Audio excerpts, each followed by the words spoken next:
Okay, folks, my apologies for my tardiness. My apologies for having to delay this tonight. My apologies for this horrible streaming software. Whatever update they did is pissing me off to no end. So let me see whether or not I can get this squared away here. Let's first get rid of my mug. Share my screen. And we will talk about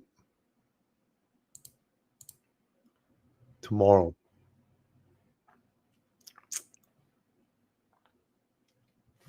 Nice. All right, so that's better, right? It's better. It's not fading out. My hair's messy. There I go. Fading out. Son of a bitch. I'm going to try to correct that. So what we're going to talk about is tomorrow. Today in the market, we saw a lot of volatility. Volatility spiked up yet again today. Bullish key reversal bar on the day. Now, better. Better. Um,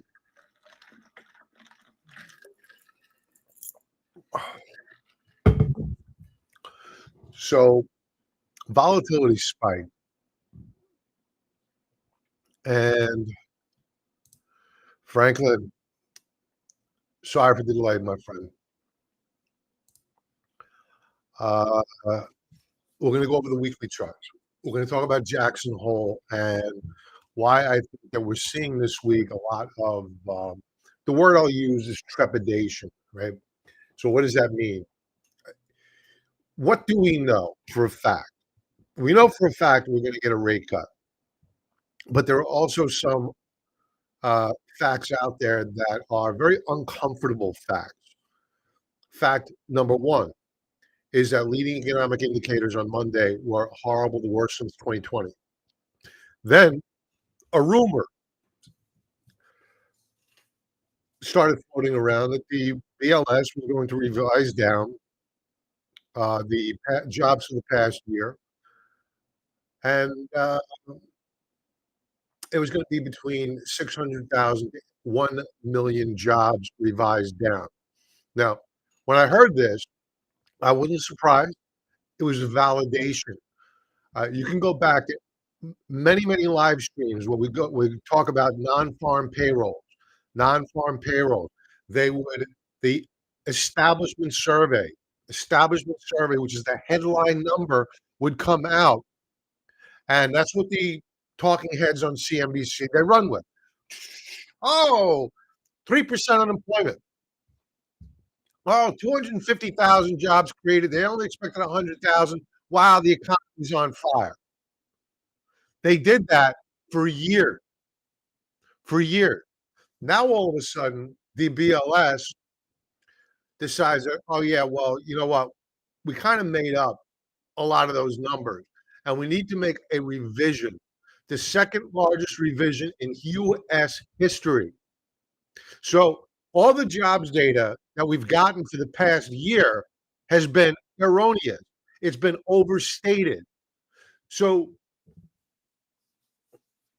as a trader, I sit here and you got to wonder what the other guy thinks. Because we've known that the numbers are BS because you had the establishment survey and then you had the household survey. That's when they literally go out, knock on doors. Is everybody working here? What's your employment situation? Blah, blah, blah, blah, blah. Up until 2020, they went lockstep. Household survey, establishment survey. Could you have a month or two that are off a little bit? Yeah, nothing's perfect. But by and large, the trends were parallel year on year. So, how many times did we see the stock market sell off on good news only to recover eventually because of the hope of Fed pause many, many times. Why did it sell off? Because we was sold a bill of goods about the jobs picture.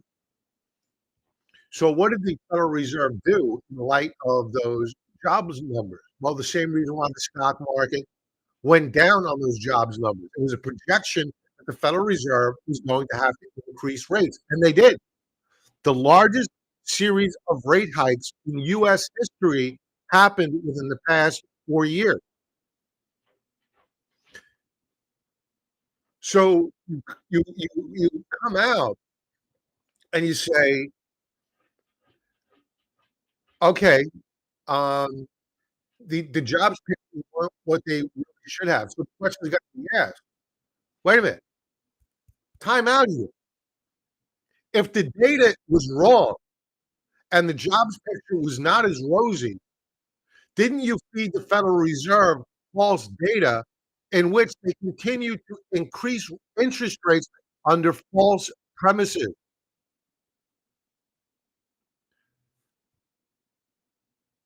We had a banking crisis, the largest since 2007, 2008, under that interest rate hike regime. So, long story short, and before we move on to what I want to talk about further, long story short, we're going to go to the CME Fed Watch tool in a moment to continue my thought process. Before I leave here, U.S. leading economic indicators fell. They expected a negative, they got a bigger negative. Now, moving on and back to my commentary with regards to the Bureau of Labor, excuse me, the Fed Watch tool. So, at or around the time of August the 5th, that was a sell-off that we got in the markets.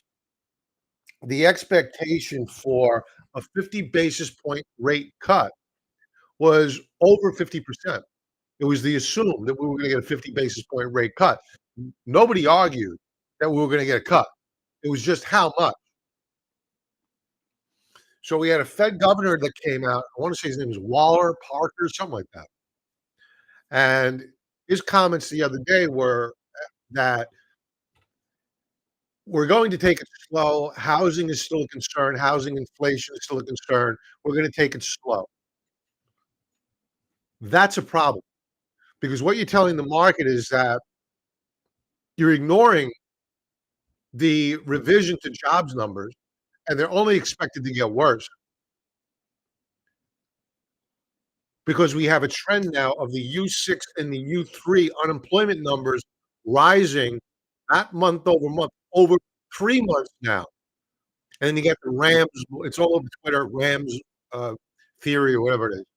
I had never heard of it until a couple of weeks ago. Uh,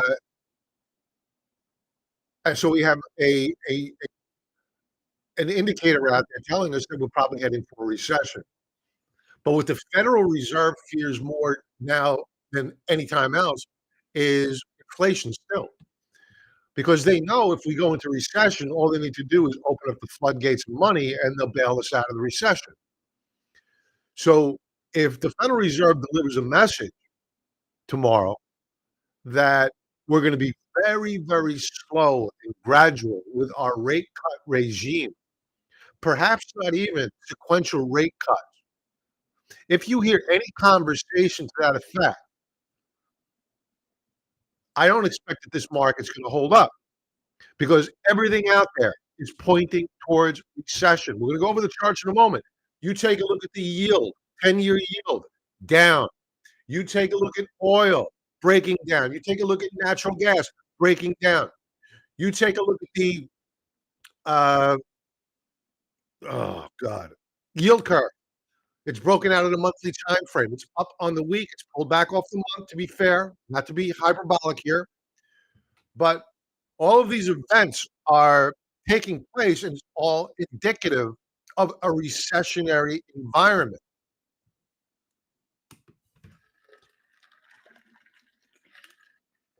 So 10 a.m. tomorrow, I believe it's 10 a.m. Yeah, 10 a.m. tomorrow. Fed Chair Powell is going to come out and he's going to give his statement. And we've seen these statements before. They can make or break a market. So the market right now is treading water in anticipation of not whether or not we get a rate cut. We're getting one. It's done. It's the attitude of the Federal Reserve, purely the attitude.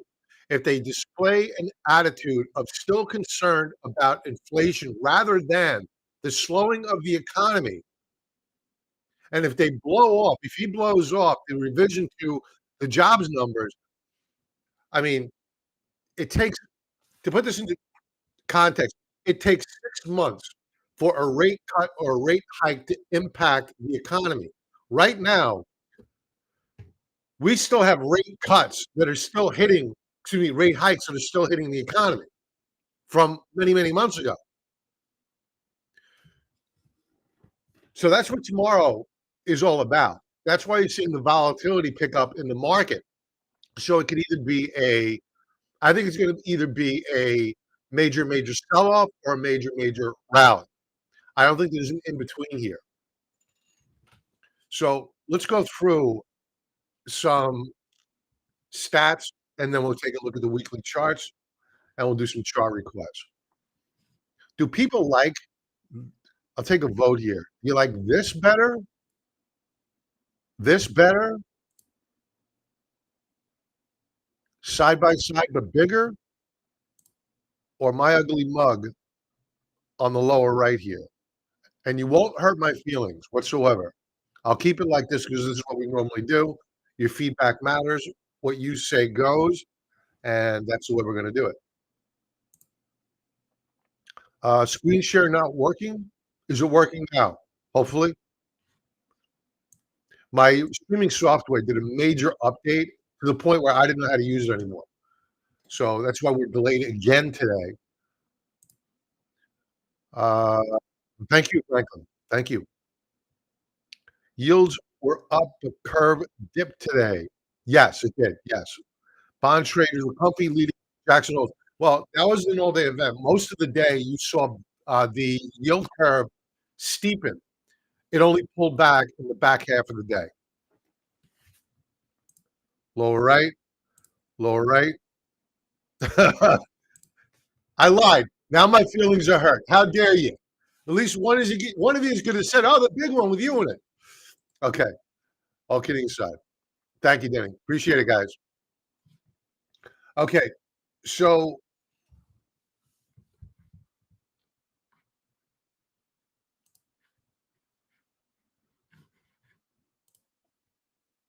thank you, V Peoples. Appreciate that.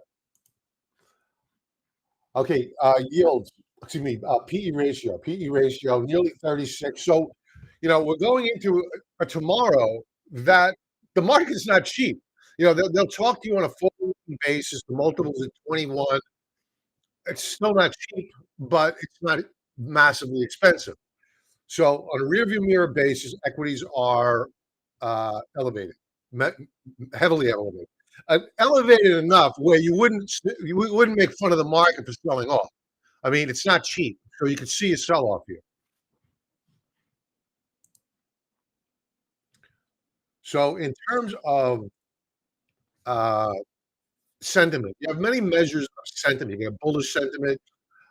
In this case here, you can have sentiment as measured by the put-call ratio. We discussed this last night. Actually, well, I discussed it last night on Market Wrap, but I was muted and the video never came out. But I meant to go over this last night. The put call ratio is that it's come off of these lows, but it's still extraordinarily low. So what does that mean? It means that there's not a lot of fear. It doesn't mean there's a lot of bullishness. It means that there's not a lot of fear in the marketplace. Although bullishness is increasing in the market. Yesterday, it really moved up higher yesterday. Today, I didn't check it yet. Maybe we'll take a look at it in a moment. This is from Michael Kramer. The 10-year and the Dixie seem to be suggesting recession. No doubt about it. No doubt about it. We haven't had our first rate cut. And rates are normalizing to where they think they should be. And the Federal Reserve, at current, according to the bond market, is behind the curve.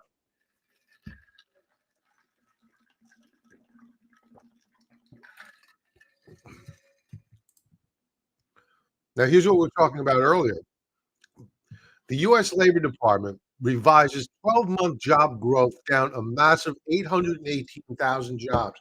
In other words, the U.S. economy actually created 818,000 jobs less. I don't know how this is news. I'm sorry.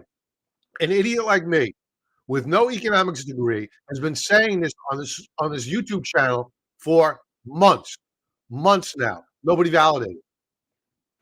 Furthermore, and nobody questioned it. Why isn't somebody coming out on CNBC saying, "Hey, here's a chart of the household survey. Here's a chart of the establishment survey going back to 1980." All of a sudden, in 2020, they're no longer correlated. Why doesn't anybody talk about that? That's how corrupt this system has become. And by the way, and that's what brings me to, I forgot to bring this up. Got to hawk this. Join the watch list or the wait list.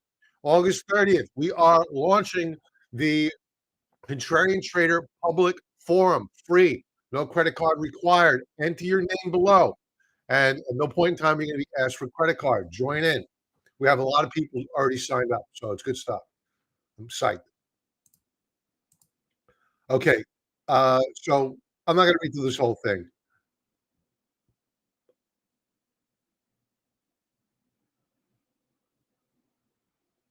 This is actually interesting. Okay.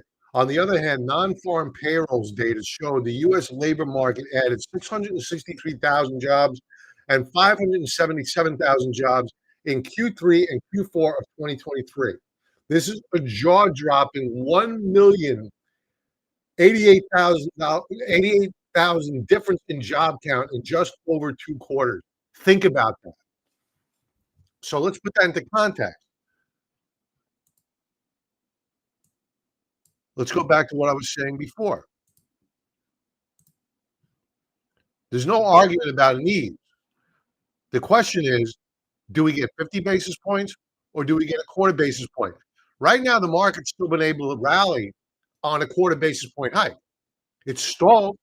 No doubt it has stalled.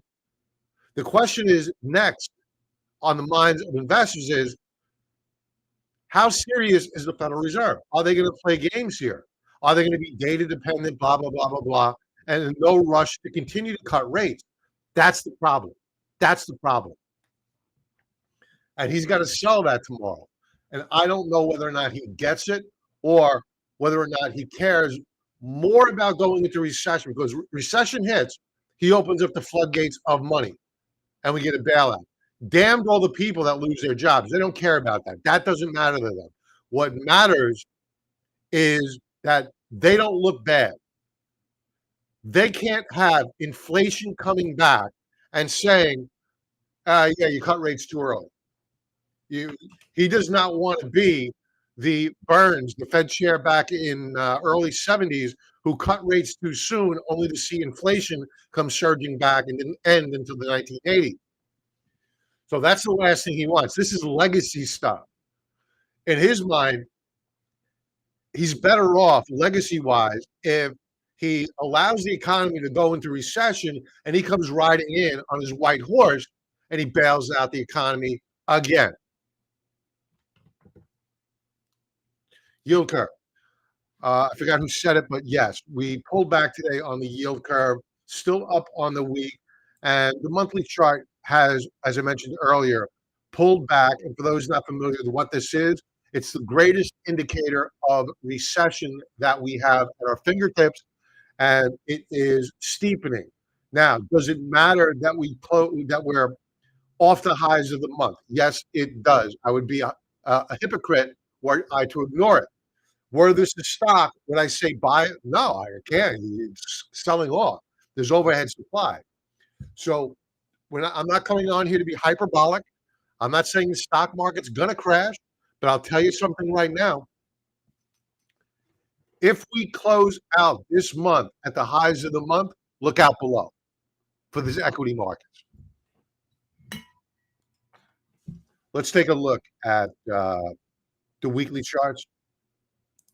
We went over this. Okay. I don't know why Bitcoin's on a quarterly chart, but okay. We'll go to the weekly charts. Better. All right, so Bitcoin risk on asset is up. This is not the new gold, not the new gold. We know that. So what Bitcoin is telling us right now,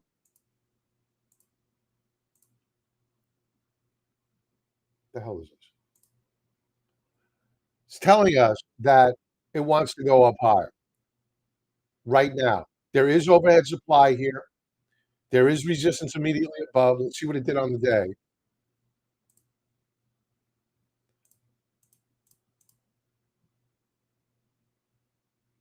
Down day today.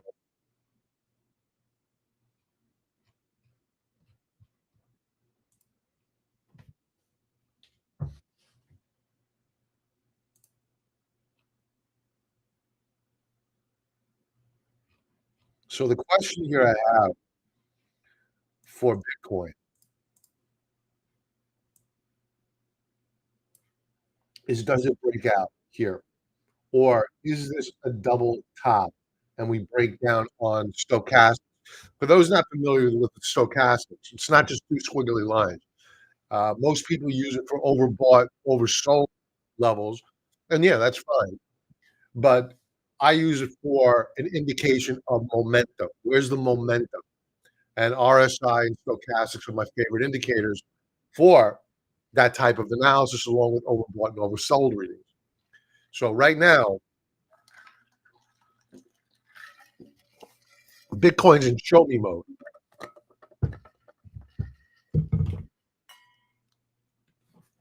So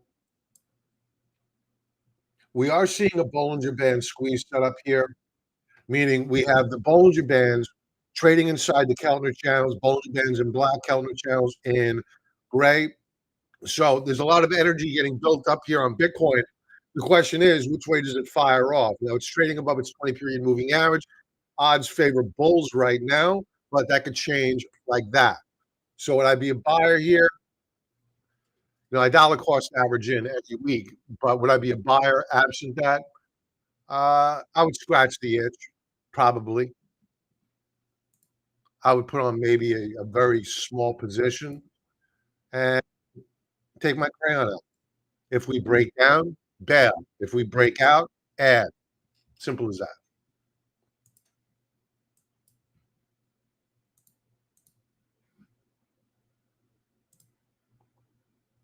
CRB commodity index. Now, last week when I went live, this showed a candlestick above this upper band of resistance. I think stockcharts.com gave us a bad read last week. We are not putting in new weekly higher highs. We did not break out last week as this chart had implied. We are actually about, we're just about at the lows of last week. So, this goes back to, it was kind of strange that you had agriculture still down, oil was down, yet the CRB commodity index was breaking out, which I found kind of strange.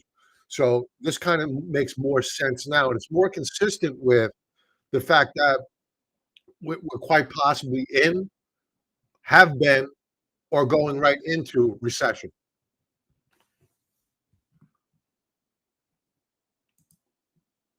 Yield curve, we've already gone over. 10-year yield down 3/4 of a basis point on the week. I'll give you this. I'll give you my however, uh, we are not looking horrible. Do we have a higher low? Were to stock, would I buy it? No. What did it do today? Bet you it was up. Yeah. Good move up higher today on the 10 yield, higher low. No breakout yet, so it's just an observation. Nothing to trade here.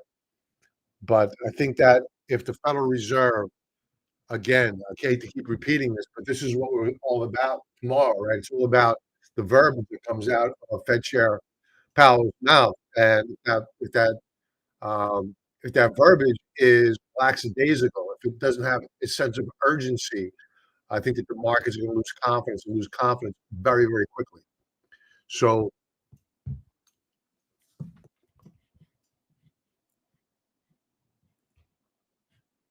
moving on.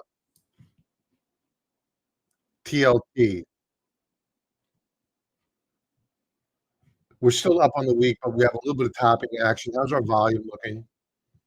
Light. And so the way I'm gonna interpret this is that, this is a market that, yield is still down below 4%. The market can still rally here. Uh, but what I'm reading into the bond action here is that, there's concern on the part of traders that, you know, I guess there's 2 ways to interpret this. One is that he's going to be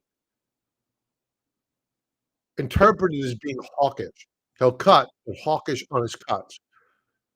So people are selling bonds, driving up yield, but that will change tomorrow, at least short term. If he delivers a hawkish message, because money's gonna come out of stocks and should go into the bond market. So 2 ways of viewing this. The one way to view this is money's coming out of bonds, going into stocks. We did have reversal bars in the S&P 500 today, not on the Qs, but perhaps that's what could be interpreted here as well. Let's go intraday for a moment, out of curiosity. Let's go first daily view. That's a pretty measurable gap down. Let's go 15-minute view. Actually, no, it came back with the market. Here's the S&P 500. Hmm. Okay. I don't want to bore everybody. I'll stare at this stuff until I figure it out.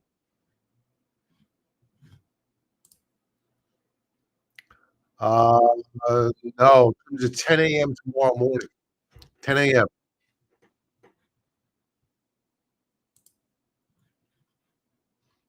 All right, moving on to the chip market. Chips are up over a third of a percentage point, but off the highs of the week. Daily chart, move lower today. Again, it was, I'm going to go back to, it's only one day and we've had a heck of a rally here.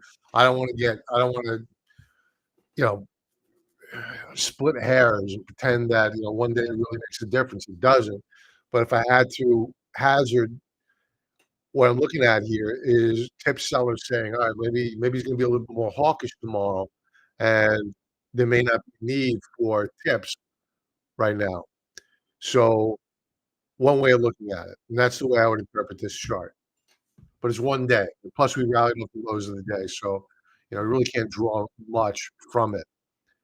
But we do have an event coming up tomorrow. The U.S. dollar weekly chart down 3/4 of a percentage point. Now, I put this box here on Stokes recently, and I pointed out that we're oversold. We're going to bounce soon. So if he does come out dovish tomorrow, excuse me, hawkish tomorrow on yields, then expect, again, this feeds into my original thesis, dollar up, tips down, yields up, bonds down. I think that the picture I'm drawing here is that the markets are concerned about a Federal Reserve that is not going to get it. They're not going to appreciate how close we are, or the fact that we're in recession, and they're more worried about inflation, worried about legacy. Euro up week. We've been talking about this. We knew it was coming. We are off the highs of the week. Yen, huge topic of late. My guess is that this reversal on the week, yeah. Let's bring up the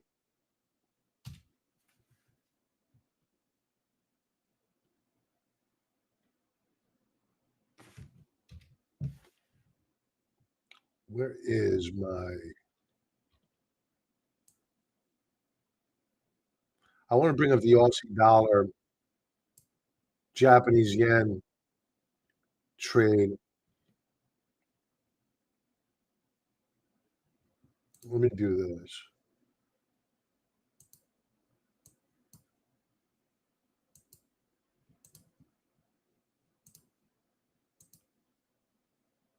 Well,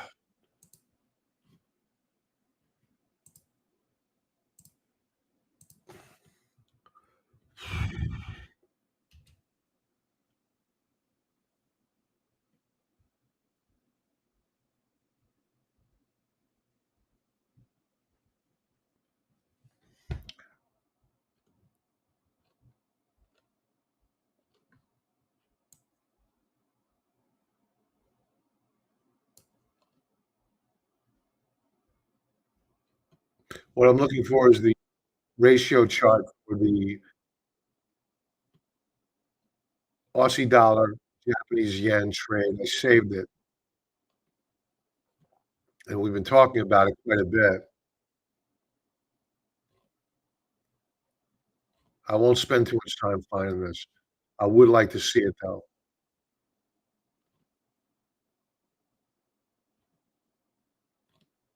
Alright, I'm wasting time.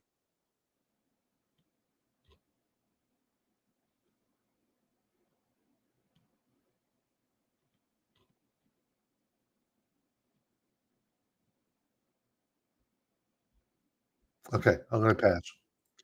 Alright, volatility. I mentioned this earlier that we had a, bullish reversal bar on hand, and this is not on a daily chart, this is on a weekly chart, folks. 1 trading day left to go, but pretty bullish stuff here for the volatility index. Let's go to a daily chart, outside reversal bar today. Now think about it, S&P 500 closed up today. The VIX closed up today. Somebody was buying insurance on the VIX, I'm sorry, on the S&P 500. Dow Transport's weekly chart up over 3/4 of a percentage point. Again, I keep saying this, is that this is either the greatest rounding top of all time, or it's the greatest consolidation of all time getting ready for a breakout. I don't know which way it's gonna go. Dow Jones Industrial Average weekly view up 0.13%, but take note, it we haven't put in a new weekly closing high in some time now, weeks.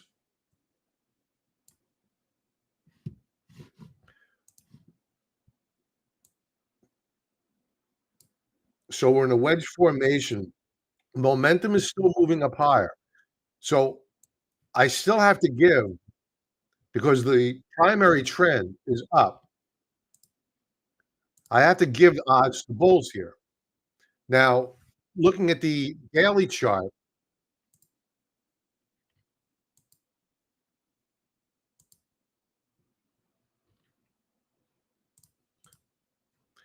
I don't know, I think I said the S&P was up today, and I was called, that's a brain fart.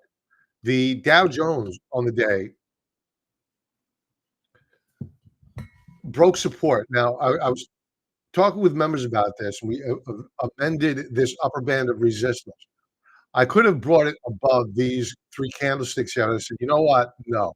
Because I've been betting on a bull flag setup for quite a while now, and I still believe, because we have a short position, and I haven't covered the short. The reason is that I believe that this was a phony rally. I think that it was, goosed because you had the Japanese yen, Aussie dollar, Japanese yen pairs trade, uh, which was positive for the equity markets. Weak yen, strong Aussie dollar, and that has come off now. So what you're seeing is a breakdown on the Dow Jones Industrial Average back down into a trading range. Now, can we consolidate sideways? Yeah. And can we break out higher? Yes. But this is clearly a failure. Here, we want to take our crayon out. There you have it.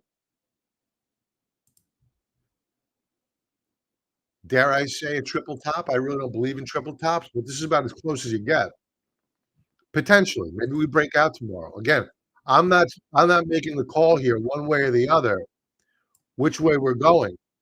But if we close down below 40.50 tomorrow, the probability of a continuation sell-off on the Dow Jones Industrial Average is highly likely.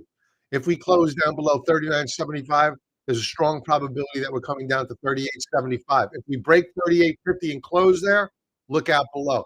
That's a confirmation breakdown. That takes us down below the August 5th lows, and uh, things can get real, real. Expect the yield curve to be going through the ceiling. Let's check out the close today, 30-minute view.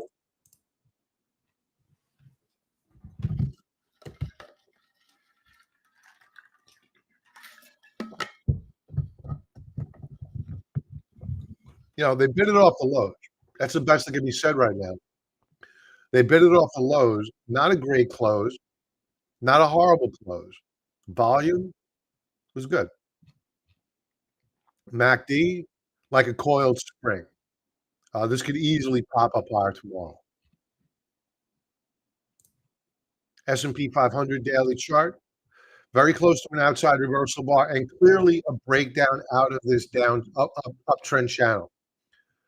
We're rolling over on Stokes. What does that mean? Does that mean we go straight down below 20? Probably not. Usually doesn't happen that way. Again, the primary trend on a weekly chart remains up. So to bet that we're going to have a V-shaped drop straight down to the bottom again is not impossible, but it's improbable. Watch for support at 550 on the SPY. A close below, let's call it 547, takes us down to 535. Let's go intraday view here, 30-minute chart. Let's see how they took us out in the day. Really a one-sided day by and large.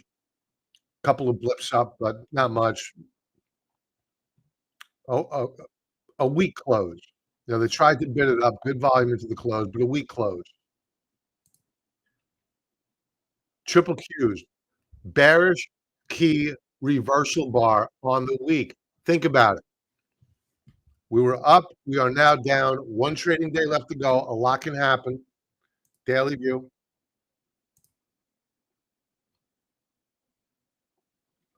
Bloodbath.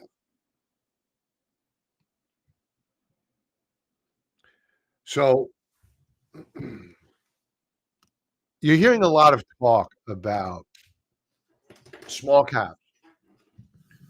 And for transparency, we were long of the small caps. We got stopped out. That was the TNA as a trade. But longer term, we've been building a position in an ETF, a small cap ETF, the S&P 600 small caps, and these are profitable small cap companies.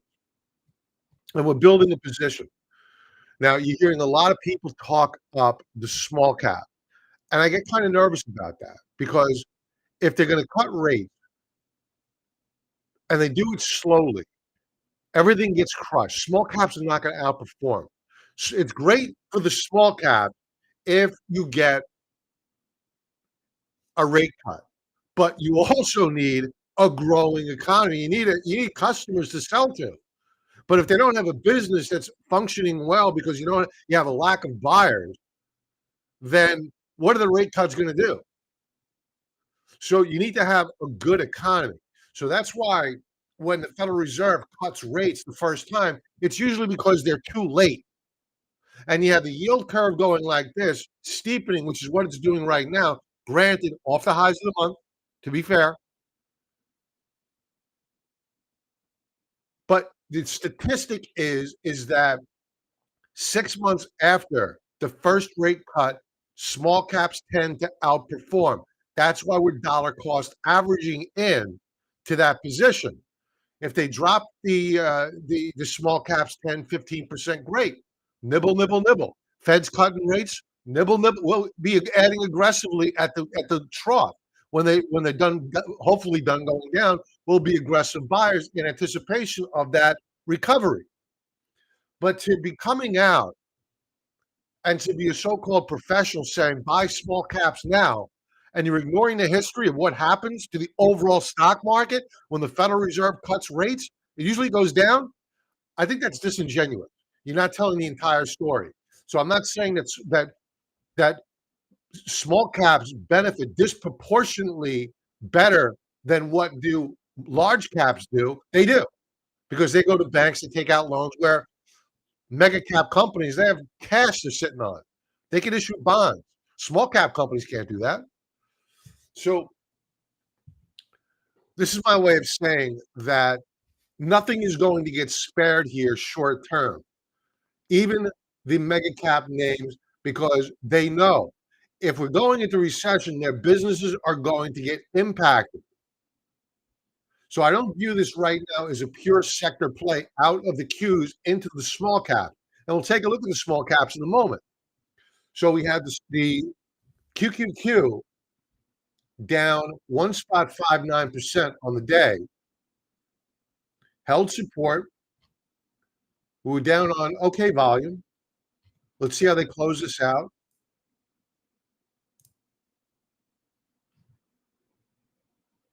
Doji star formation, sign of indecision, final half hour of trade, big volume.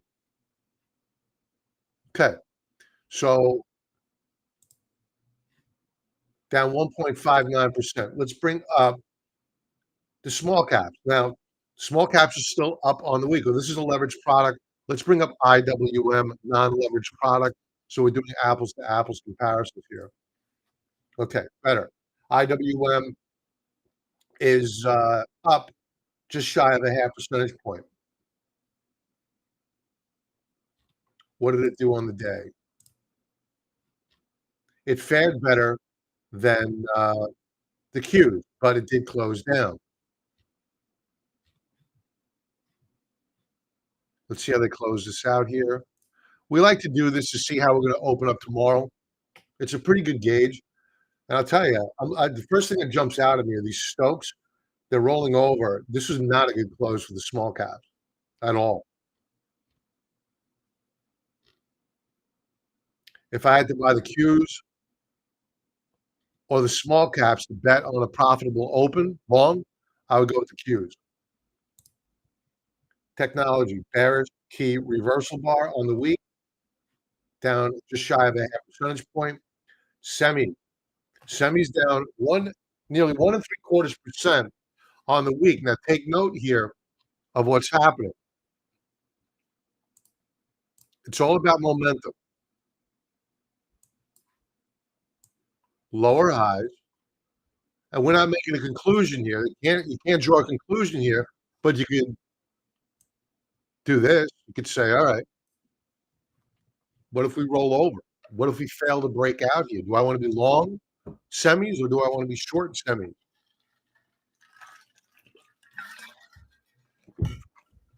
Or just sit in cash?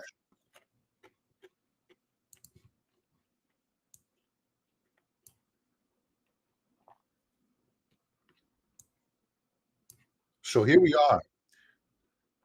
This is a megaphone formation where, I mean, if we drop, we'll take out the lows of the fifth like a hot knife through butter and go down a lot lower, quite possibly down into the high 100s on the semi sector. Also take note of this.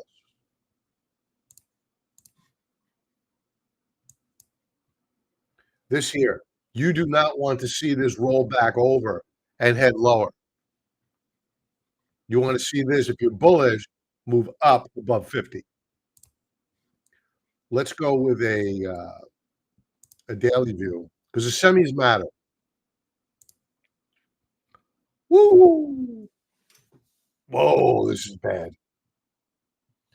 So we've been talking about this. I never expected it. I'm not going to come off here and say I expected this long of a dead cat bounce or a bull flag setup, whatever you want to call it. I didn't. I thought we would fail back here. It just kept going. So I'm not going to pretend that uh, I thought that it was going to go this long, but I did expect this to fail, and we have failed now, and where it appears as though it wants to go lower. How is our volume today? Volume was light. TZ Burton, welcome, brother. I was wondering yeah, I had to go late tonight. Technical issues. Thursdays are very, very tough for me lately. I so many commitments. Um, you think we can see $2,700 gold by December? It depends. I think it's possible. Yes, if uh, if he delivers and excuse me, I'm fighting back a yawn. If he delivers a message tomorrow, meaning Fed Chair Powell, if he delivers a message tomorrow that has a sense of urgency, meaning uh, they get it. We're probably in recession or going into one very, very shortly. If he is, if he tips his hat and acknowledges that, then yes, no doubt about it, $2,700 on gold is quite the possibility. Now, if he does slower for longer, that type of nonsense, when they just revised down jobs data by over 800,000 the past year, I think that that's just taking a red cape out and telling the bull to come charge at you. And actually, it would be a bear to be appropriate for the stock market to come charging at you. So I think it's quite possible, but it's really in Powell's camp. Now, what could happen is, let's say that he delivered a a soft message, a not so hard, excuse me, a not so stock market friendly message tomorrow. Well, equities will drop. Then what will he do? He'll come in and say, "Oh, we're in recession now. We got to help bail out the economy and get the market up right." Then gold is going to rip straight through the ceiling because he's what's going to have to happen here is that if you thought the debt was heavy from the COVID increase in the Fed's balance sheet, you ain't seen nothing yet. You have the law of diminishing returns. Every time they go to QE, you get less and less for the buck. So if they printed $10 trillion since 2020 and they're just rolling it off their balance sheet now, they're probably going to have to print $20 trillion to get the same effect as the QE did back in 2020. So I don't think it's going to be rate cuts enough. They're going to be able to bail out this economy, not with the debt that we have. Let's move on to other comments. Disaffected Canadian thinking of bullish XLE and oil, baby Oxy, all are at support. They just get killed right now, which is a time to buy. It's not lost on me. I know what I just said. That sounds strange for me to say, but I think the time to buy them is when the Fed is saying, "Yeah, we get it. We're going to be doing aggressive rate cuts," or they do a 50 basis point rate cut. If he tips his hat to a 50 basis point rate cut, you got to buy oil. You got to buy commodities. You got to buy gold. If he doesn't, and he's again lackluster, lacks animation, lacks that he gets the understanding of the economic picture, then who needs oil? We're going into recession, or we are in recession.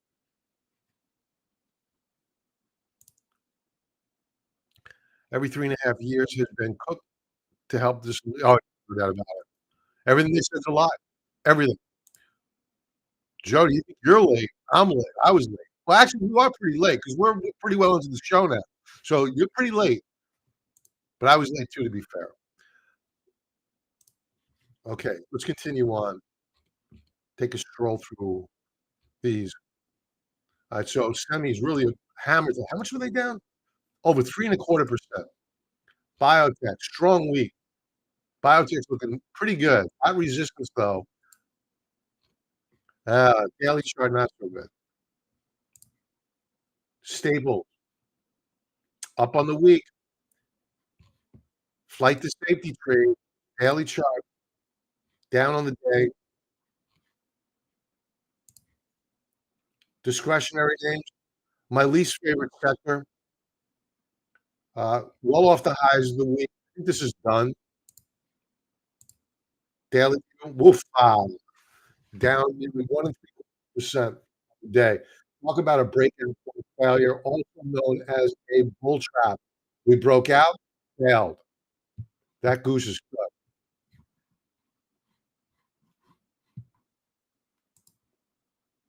Emerging market, bearish reversal bar on the week. Why?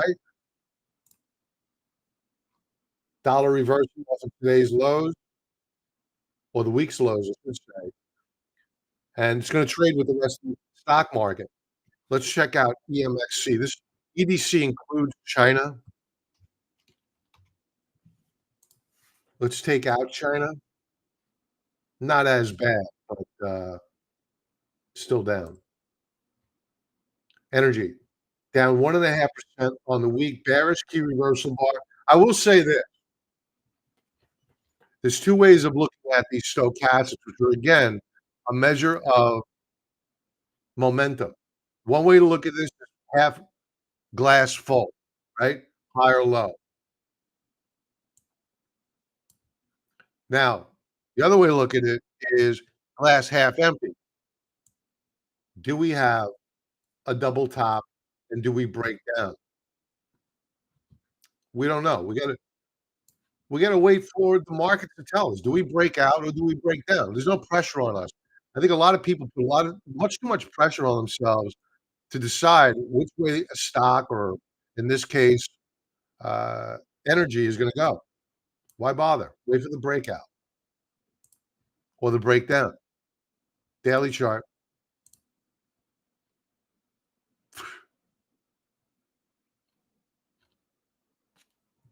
it closed up today, showed relative strength, I'll give it that.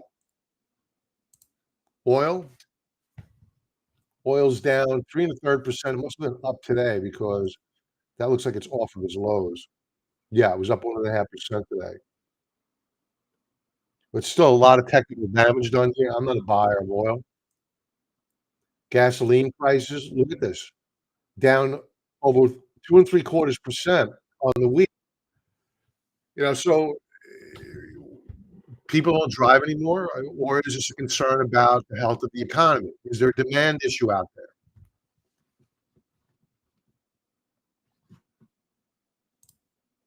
Natural gas. This is a leveraged product. Let's bring up UNG, not leverage.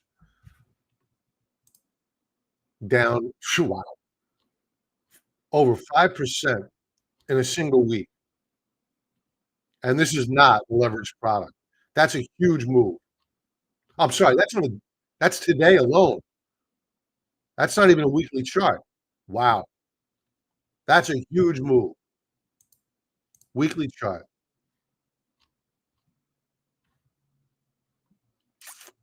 I wouldn't short it, I wouldn't buy it.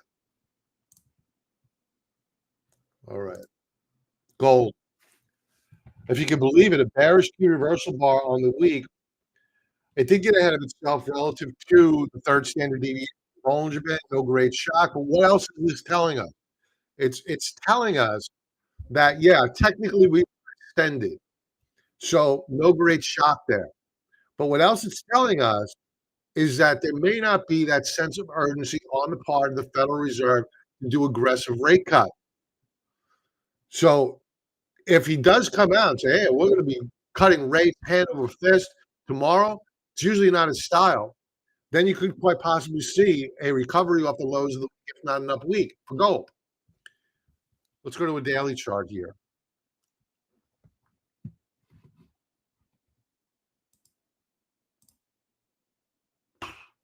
Down 1.21%.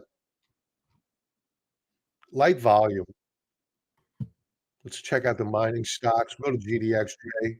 still up on the week, but well off the highs of the week. I still love this sector. Nobody wants them. Nobody's talking about them.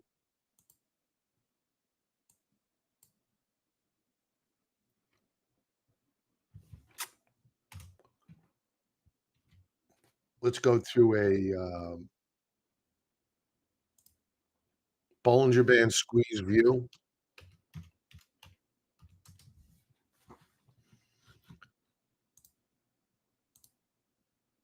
and we'll go to a weekly chart. Bollinger Band still trading within the Keltner channels. Monthly chart. I mean, this is just pure love. Love, uh, flowers, candy, anything sweet. This is this is just lovely. Just a great, great chart. It wants to go up. That's why if they dump it, they sell it, I'll be buying more. Okay, let's do some chart requests, and we will call it a night.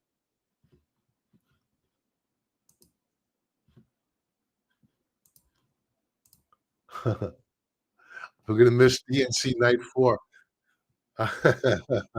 Yeah, the land of misfit toys in Chicago.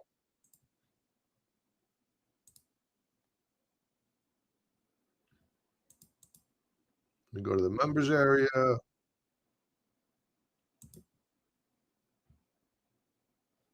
Alright, let's bring up, Mr. TrendSpider here. Folks, we're using TrendSpider automated technical analysis, link below. If you're not using them, it's like being an archer without an arrow in his quiver. You should be using it, and I use it all the time. All the time. I keep clicking on the wrong damn chart. That's not a TrendSpider thing. That's a me thing. This is what I want.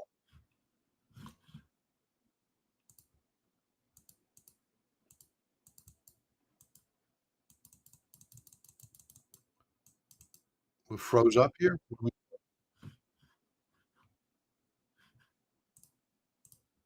Yeah, we froze up. There we go. Okay, let's do it. Uh, First one up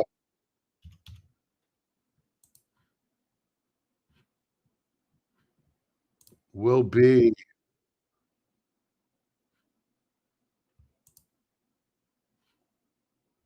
the Google.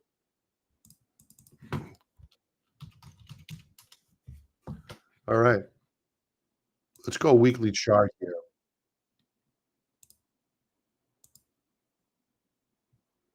You know, the monthly chart's actually interesting as well. Look at the rejection here of Google. It peaked out here in July,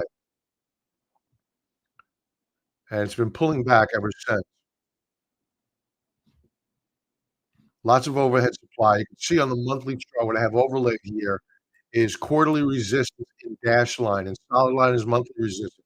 There's a tremendous amount of overhead supply on Google.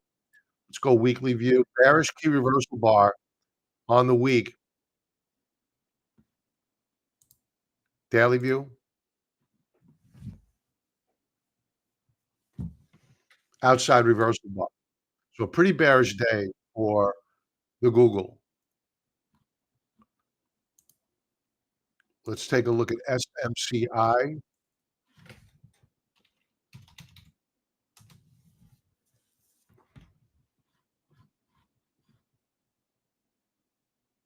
Wow, back down to 605.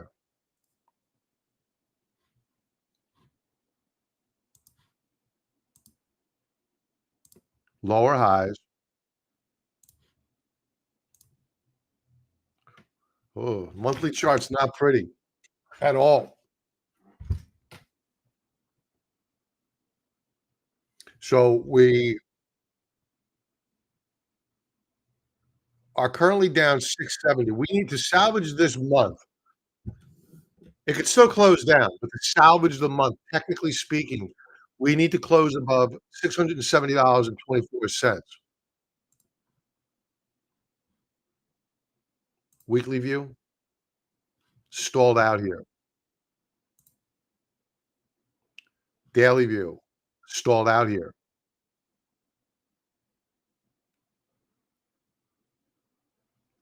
So, not much headway really in the past several trading days, much as much as is the case with the rest of the market. It just goes to show you that the market right now is in a holding pattern. Tomorrow is gonna be a very, very important, meeting or, speech. Last one up, let's go with,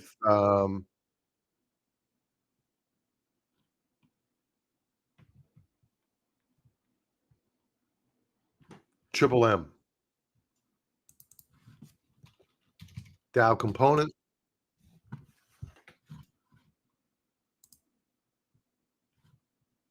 stuck at quarterly resistance. Again, quarterly resistance and dash line, monthly chart. Uh, I'm not a buyer here. Now, if we break out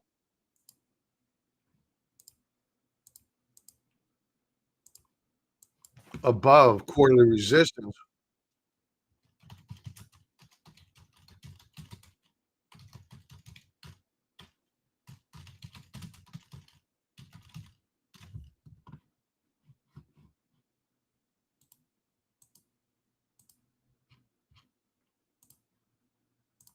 I'm a buyer. Let's go weekly chart, overhead supply. I can't be a buyer here. Daily chart. Nope. Nope, not interested. All right, folks.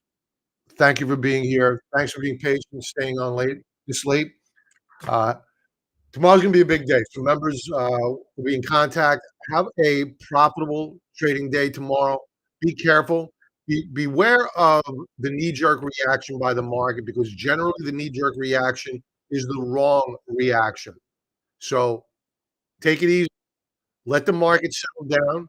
It's 10 a.m. tomorrow, and take note of the highs of the market pre-market and the highs of the day, including when I say highs of the day, to include pre-market, lows of the day to include uh, pre-market, and watch those support levels.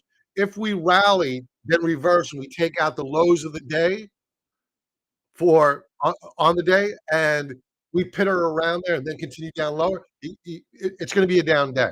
And same old's true. If they immediately spike us up, you got to wait for a pullback, see whether or not it was for real. If they take us back up and they take out the highs of the day, then it's probably going to be a bullish day. So let the market settle down, and it's probably going to know pretty quickly which way the direction is going to be because the algorithms are going to splice and dice his comments very, very quickly, and the computers are just going to take charge. So be very, very careful, be deliberate, and show patience. Have a great night. Talk to you soon. Franklin, thank you, sir. Brody, have a great night. Same to you. Be well.